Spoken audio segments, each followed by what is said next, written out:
विद्यार्थियों, आप सभी का हार्दिक स्वागत और अभिनंदन। मैं डॉक्टर विनी शर्मा आपके सामने लेकर आई हूँ भारत में शक्ति का ढांचा, परंपरागत और सामाजिक। सामाजिक ढांचे में हम आज बात करेंगे समाज का पितृसत्तात्मक ढांचा। विद्यार्थियों, पितृसत्तात्मक ढांचा क्या होता है इसके बारे में हम सभी को विदित है, जिसमें पुरुष प्रधान समाज प्रधान होता है, उसके जिसके अंतर्गत पुरुष का वर्चस्व अत्यधिक होता है। पुरुष और स्त्री के बीच जैविक भिन्नता को बदलने के लिए शायद कुछ नहीं किया जा सकता। ये पूरे विश्व, भारत में ही नहीं विद्यार्थियों, पूरे विश्व में ही इस प्रकार की व्यवस्था है कि यहाँ पर पूरे विश्व में पुरुष प्रधान समाज ही देखने को मिलता है। परंतु इसका अभिप्राय यह नहीं कि समाज के सभी सत्ता प्रतिष्ठानों पर पुरुषों का वर्चस्व बना रहे। महिलाओं की पूरी तरह और सदैव पुरुषों की अधीनता में जीवन बिताना पड़े। लिंग की महत्ता पर आधारित ढांचे को ही हम पितृसत्ता का नाम देते हैं। पितृसत्तात्मक ढांचे का अर्थ होता है पुरुषों का वर्चस्व अर्थात पुरुष प्रधान समाज और स्त्रियों को निम्न स्थिति, जिसके कारण पुरुष महिलाओं का शोषण और उत्पीड़न करता है। इसके लिए बहुत से कारक उत्तरदायी होते हैं विद्यार्थियों। ऐतिहासिक कारक, आर्थिक कारक, शैक्षणिक और वैचारिक कारक। विद्यार्थियों, हाल ही के वर्षों में उदारीकरण अथवा वैश्वीकरण का भी महिलाओं की स्थिति पर प्रतिकूल प्रभाव पड़ा है। विश्व बैंक और अंतर्राष्ट्रीय मुद्रा कोष से ऋण प्राप्त करने के लिए यह जरूरी है कि हम अपने राजकोषीय घाटे को कम करने और मुद्रास्फीति को रोकें, और अंतर्राष्ट्रीय संगठनों की ये शर्तें विकास प्रयासों को प्रभावित करती हैं, जिनमें महिला कल्याण और गरीबी हटाने के कार्यक्रम शामिल हैं। पुरुष की महत्ता वाला समाज। हमारा सामाजिक ढांचा पितृसत्तात्मक अर्थात पुरुष प्रधान समाज रहा है, जिसका अर्थ यह है कि परिवार, कुल, कबीला, राज्य, इन सभी में पुरुष की महत्ता होती है। कुछ समय पहले तक भारत में कई ऐसे घराने थे जहां कन्या के जन्म लेते ही उसकी हत्या कर दी जाती थी। अब भारत में भ्रूण हत्या की घटनाएं सुनने में आती हैं, अर्थात डॉक्टरी परीक्षण के बाद यदि यह पता चल जाए कि मां के गर्भ में कन्या पल रही है तो गर्भपात करा दिया जाता है। स्त्री और पुरुषों की संख्या का अनुपात स्त्रियों के प्रतिकूल है। 2001 में भारत के प्रति 1000 पुरुषों के मुकाबले स्त्रियों की संख्या 933 थी, जिसके लिए यह कारण यहाँ आप देख सकते हैं। 25 जुलाई 2005 को उत्तर पूर्वी छात्राओं का दिल्ली में एक प्रदर्शन उनके प्रति दुर्व्यवहार के विरोध में आयोजित किया गया। तो विद्यार्थियों, 2001 में भारत में प्रति 1000 पुरुष के मुकाबले स्त्रियों की संख्या 933 थी, जिसके लिए ये कारण उत्तरदायी हैं। शिशु हत्या, भ्रूण हत्या, कुपोषण और दहेज। कन्याएं प्राय शिक्षा से भी वंचित रहती हैं और भारत में पुरुषों की करीब 75% आबादी साक्षर है, जबकि सिर्फ 54% महिलाएं ही जो हैं साक्षर हैं। महिलाओं के प्रति हिंसा और यौन उत्पीड़न। महिलाएं यौन अत्याचार के आतंक तले जी रही हैं। गली मोहल्ले, खेत खलियान, कार्यालय, प्रतिष्ठान तथा घर और बाजार सभी जगह यौन शोषण की घटनाएं सुनने को मिलती हैं। भारत की राजधानी दिल्ली में विविध महिला संगठनों ने यौन अत्याचार विरोधी मंच का गठन किया और हर वर्ष 22 सितंबर का दिन औरतों और औरतों पर हिंसा के खिलाफ विरोध का दिन तय किया गया। 1922 में इसी दिन राजस्थान की साधिन भंवरी को खुलेआम यौन अत्याचार की भट्टी में झोंक दिया गया था। महिलाओं को निर्वस्त्र करके गांव भर में घुमाए जाने की भी घटनाएं आम हैं। राष्ट्रीय महिला आयोग ने वर्ष 2000 की अपनी एक रिपोर्ट में कहा, केवल भारत में ही ऐसा है कि कानून ने मुसलमान पति को बिना किसी कारण के अपनी पत्नी को तलाक देने की अनुमति दी है। रिपोर्ट में सुझाव दिया गया, जैसा कि अन्य मुसलमान देशों में होता है, दूसरे विवाह के लिए पहली पत्नी की अनुमति अनिवार्य कर देनी चाहिए। महिलाओं की काम व रोजगार में भागीदारी। महिलाओं को शक्ति और अधिकार किस सीमा तक प्राप्त है, इसे आंकने का एक अच्छा तरीका यह है कि इस बात की जांच की जाए कि रोजगार और बाजार व्यवस्था में महिलाओं की भागीदारी कितनी है। 1991 में भारत की कुल श्रम शक्ति में महिलाओं का प्रतिनिधित्व 28.57% था। इससे भी ज्यादा चिंता की बात यह है विद्यार्थियों की महिलाएं मुख्य रूप से असंगठित क्षेत्र में कार्यरत हैं, जिनमें प्राय इस तरह के रोजगार शामिल हैं: भवन निर्माण में लगी मजदूरें, घरेलू नौकरानियां, अगरबत्ती, दौने, आतिशबाजी बनाने वाली महिलाएं, मछुआई, बुनाई, खेत खलियान और वन मजदूरी में कायरत महिलाएं। असंगठित क्षेत्र में कामकाज की स्थितियां बेहद अराजक और अन्यायपूर्ण हैं। संगठित क्षेत्र निजी और सरकारी दोनों में 31 मार्च 2001 को महिला श्रमिक की संख्या 49.49 लाख थी। यह संगठित क्षेत्र में रोजगार का मात्र 17.8% था। देख लीजिए विद्यार्थियों, किस प्रकार से महिलाओं का जो रोजगार का आरक्षण है कितना निम्नतर है। राजनीतिक निर्णयों में भागीदारी की राजनीतिक निर्णयों में महिलाओं की भागीदारी। भारतीय संविधान के अंतर्गत महिलाओं को पुरुषों के समान अधिकार दिए गए हैं। भारत में महिलाओं ने राज्यपाल, मुख्यमंत्री और मंत्री पद हासिल भी किए। श्रीमती इंदिरा गांधी ने वर्षों तक प्रधानमंत्री पद को सुशोभित किया। जुलाई 2007 में श्रीमती प्रतिभा पाटिल राष्ट्रपति पद के लिए चुनी गई और 2009 में पहली बार कोई महिला सुश्री मीरा कुमार लोकसभा की स्पीकर बनी। पर इन उदाहरणों से हमें यह समझ लेनी चाहिए कि भारत में अब आदर्श लोकतंत्र की स्थापना हो गई है तथा महिलाओं को संसद, विधानमंडलों या अन्य निर्णयकारी प्रक्रियाओं में उचित प्रतिनिधित्व मिल गया है। सच्चाई तो यह है कि हमारा पुरुष प्रधान समाज नारी के राजनीतिक व्यक्तित्व को उचित मान्यता नहीं दे पा रहा है। फलस्वरूप राजनीतिक जगत में महिलाओं का प्रतिनिधित्व नितांत उपेक्षित या कहें कि हाशिए पर ही है, मार्जिन पर है। नीचे की तालिका में हम देख सकते हैं विद्यार्थियों 1991 से 2009 तक के आंकड़े दे रखे हैं, जिसमें लोकसभा में महिलाएं देखिए आप किस प्रतिशत तक देख सकते हैं आप। 1991 में 39 और 2009 में 58 तक आई और 7 से 10% ही बढ़ पाई हैं।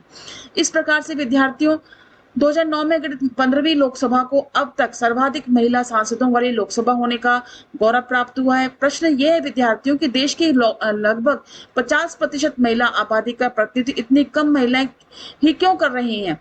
बौद्धिक या शारीरिक क्षमता में महिलाओं ने अपने दमखम का अच्छा परिचय दिया है।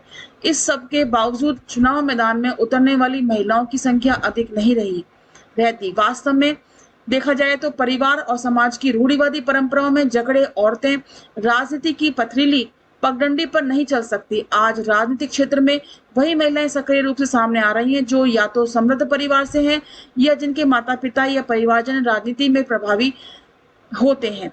भारत में राजनीति का बड़े पैमाने पर अपराधीकरण हो चुका है विद्यार्थियों। ऐसी स्थिति में महिलाओं को पग पग पर यानी कदम कदम पर बाधाओं का सामना करना पड़ता है। स्थानीय स्वशासन संस्थाओं, जिसमें हम पंचायती राज संस्थाओं और शहरी निकायों की बात करें तो महिलाओं की भागीदारी बढ़ाने के लिए संविधान में 2 महत्वपूर्ण संशोधन किए गए। 73वां संविधान संशोधन और 74वां संविधान संशोधन। पंचायती राज संस्थाओं में कई अनपढ़ महिलाओं ने भी अपनी योग्यता का अच्छा परिचय भी दिया, इसलिए संसद और विधानसभाओं में भी आरक्षण देने का प्रयास चल रहा है, परंतु महिला आरक्षण विधेयक आज तक पारित नहीं हो पाया। कई पार्टियां जैसे कि राष्ट्रीय जनता दल एकीकृत और समाजवादी पार्टियां इस आरक्षण व्यवस्था में दलितों, पिछड़ों और अल्पसंख्यकों के लिए अलग से आरक्षण की मांग कर रही हैं। अर्थात वे आरक्षण के भीतर आरक्षण चाहती हैं। उन्हें ये डर है कि महिलाओं के लिए जो 33% सीटें आरक्षित की जाएंगी उससे केवल ऊंची जाति की महिलाएं ही लाभान्वित होंगी। विद्यार्थियों, इस संबंध में हम ये कहना चाहेंगे कि विधेयक का विरोध कर रही पार्टियों का भय निराधार है। आम मतदाता उम्मीदवारों की उच्च शिक्षा या संपन्नता से ज्यादा उनकी प्रतिबद्धता या उनके कार्यों को देखता है। आरक्षण के भीतर आरक्षण को व्यवहारिक रूप देना संभव बिल्कुल भी नहीं है। उससे संवैधानिक जटिलताएं पैदा हो जाएंगी। अच्छा तो यही होगा कि हम महिलाओं को बांटने का प्रयत्न नहीं करें। वे एक हैं और अनेक हित बहुत हद तक समान ही हैं। सारांश में विद्यार्थियों हम बात करते हैं, कई सकारात्मक परिवर्तनों के बावजूद अभी भी भारतीय नारी स्वयं को ठगा गया या और शोषित महसूस करती है। महिला उत्थान हेतु भारत में बहुत से अधिनियम बनाए गए हैं, जैसे कि बाल विवाह निरोधक अधिनियम, सती प्रथा निषेध अधिनियम, दहेज निरोधक अधिनियम, हिंदू स्त्रियों का संपत्ति पर हथियार अधिनियम, समान मजदूरी अधिनियम और भ्रूण हत्या से संबंधित अधिनियम भी बने हैं। इन अधिनियमों ने महिलाओं की स्थिति को कुछ हद तक सुधारा भी है, पर किंतु महिला उत्थान में हमें आंशिक सफलता ही मिली है। महिलाओं की निरक्षरता, आर्थिक निर्भरता, जातीय प्रतिबंध, पुरुषों का अहंकार, हिंदू और मुस्लिम समाजों के अंधविश्वास महिला उत्थान के रास्ते में बड़ी बाधाएं हैं। एक कड़वी सच्चाई यह भी है विद्यार्थियों की स्वयं महिलाओं के प्रतिकूल रही हैं। महिलाओं के खिलाफ कई साजिशें, बाल विवाह, सती प्रथा, दहेज का लेन देन महिलाओं के कारण ही प्रचलित है।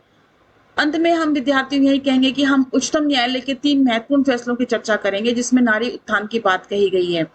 पहली बात आती है इसमें 23 जुलाई 2003 को अपने एक महत्वपूर्ण फैसले में न्यायालय ने कहा कि समान नागरिक संहिता यूनिफॉर्म सिविल कोड लागू किया जाए। दूसरे शब्दों में उत्तराधिकार, विवाह, तलाक और बच्चों के संरक्षण के मामले में विभिन्न मजहबों के अलग-अलग कानून सही नहीं है। न्यायालय के अनुसार एक सभ्य समाज में धार्मिक और निजी कानून के बीच कोई संबंध नहीं है। सभी धार्मिक समुदायों पर शासन करने वाली एक समान संहिता होनी चाहिए। दूसरी बात बताई गई है इसमें कि 14 फरवरी 2006 के एक फैसले के अनुसार सभी शादियों का अनिवार्य रजिस्ट्रेशन कराया जाना चाहिए, अर्थात हर जाति मजहब के लोगों के अपने स्वयं की मान्यताओं के तहत विवाह होते रहेंगे, सिर्फ इनका रजिस्ट्रेशन अनिवार्य है। इससे बाल विवाह पर रोक लगेगी, बहुविवाह की प्रथा को रोका जा सकेगा और तलाक या पति की मृत्यु की स्थिति में महिलाओं को उनका उचित हक भी मिल पाएगा। तीसरी बात इसमें बताई गई है कि 8 जुलाई तीसरा जो महत्वपूर्ण फैसला था 8 जुलाई 2006 को उच्चतम न्यायालय ने प्रशासन और पुलिस को यह निर्देश दिया है कि वह उन लोगों के खिलाफ कार्रवाई करे जो अंतरजातीय विवाह करने वाले व्यक्तियों को प्रताड़ित करते हैं। न्यायालय ने अंतरजातीय विवाहों को जाति विद्वेष समाप्ति का एक उपाय भी बताया है। न्यायालय ने के अनुसार जातिगत भावनाओं ने पीढ़ियों से इस देश का काफी नुकसान किया है।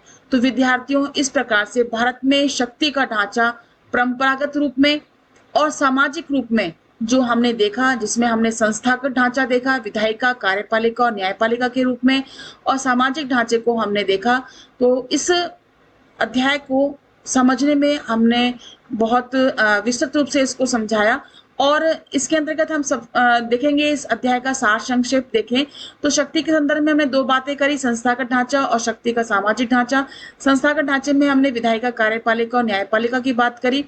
शक्ति के सामाजिक ढांचे में हमने बात करी जाति प्रथा की, आरक्षण की राजनीति की बात करी, भारत में जातीय राजनीति की बात करी, भारत में वर्गीय संरचना की बात करी और भारत में समाज की सत्तात्मक ढांचे की हमने चर्चा करी। तो भारत में जातीय राजनीति के अंतर्गत जातीय राजनीति का प्रथम चरण, द्वितीय चरण और तीसरे चरण को बात करी और बहुजन समाज पार्टी के उदय के बारे में हमने चर्चा करी।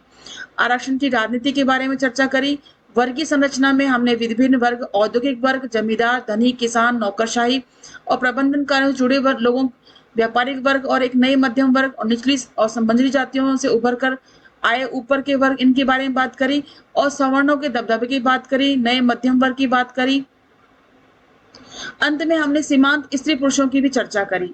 इसके अलावा विद्यार्थियों हमने मजदूर वर्ग और श्रमिक वर्गों की बात भी करी। राजनीतिक सत्ता में किसकी कितनी भागीदारी है, इसके अंतर्गत हमने उच्च और मध्यम वर्ग और जो गरीब वर्ग है, निर्धन वर्ग है, इसकी हमने चर्चा करी। सत्तात्मक ढांचे में हमने पुरुष प्रधान समाज के अंतर्गत हमने स्त्रियों के ऊपर हो रहे अत्याचार की बात करी, स्त्रियों को किस प्रकार से निम्न दृष्टि से देखा जाता है, इसकी भी हमने चर्चा करी। और रोजगार का जो स्तर है और आरक्षण का जो स्तर है, इसको भी हमने भलीभांति देखा। अभी भी भारतीय नारी स्वयं को ठगा सा महसूस करती है, शोषित सा महसूस करती है। इसके बाद विद्यार्थियों, मैं उम्मीद करती हूँ कि यह पाठ आपको बहुत अच्छे से समझ में आया होगा, यह अध्याय आपको बहुत अच्छे से समझ में आया होगा। फिर भी किसी प्रकार का आपको डाउट होता है तो आप कमेंट बॉक्स में लिख सकते हैं।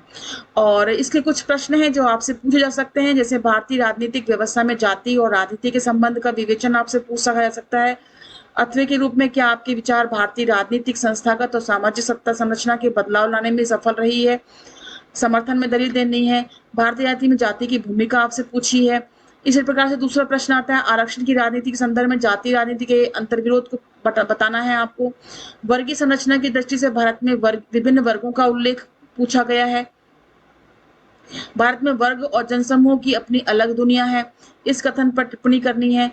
कई सकारात्मक परिवर्तनों के बावजूद भारतीय नारी स्वयं को ठगा सा महसूस करती है, शोषित महसूस करती है, इसके बारे में अपने विचार प्रकट करने हैं। महिलाओं के प्रति हिंसा और रोजगार और राजनीतिक निर्णयों में उनकी भागीदारी के संदर्भ में कथन की टिप्पणी करनी है। भारत में शक्ति का ढांचा महिला विरोधी रहा है, इस कथन पर टिप्पणी करनी है। भारत में शक्ति का ढांचा क्या महिला अधिकारों को सुनिश्चित करने में सहायक रहा है? तो इस प्रकार से विद्यार्थियों अलग अलग प्रकार से प्रश्न पूछे गए हैं आपसे। और इसके बाद टिप्पणी है, ग्रामीण भारत में जाति व्यवस्था और संसद और राज्य विधानसभाओं में महिला आरक्षण का मुद्दा। तो इस प्रकार से विद्यार्थियों इस अध्याय के अंतर्गत विभिन्न मुद्दों को हमने इसके अंतर्गत उठाया है, सामाजिक ढांचे को हमने इसके अंतर्गत, भारत के शक्ति के ढांचे को हमने इसमें उठाया है और निश्चित रूप से आपको ये समझ में आया होगा। फिर भी किसी प्रकार का आपको डाउट है तो आप कमेंट बॉक्स में लिख करके आप मुझसे पूछ सकते हैं। अब नेक्स्ट वीडियो में हम नया चैप्टर लेकर के आएंगे, तब तक के लिए नमस्कार एंड धन्यवाद।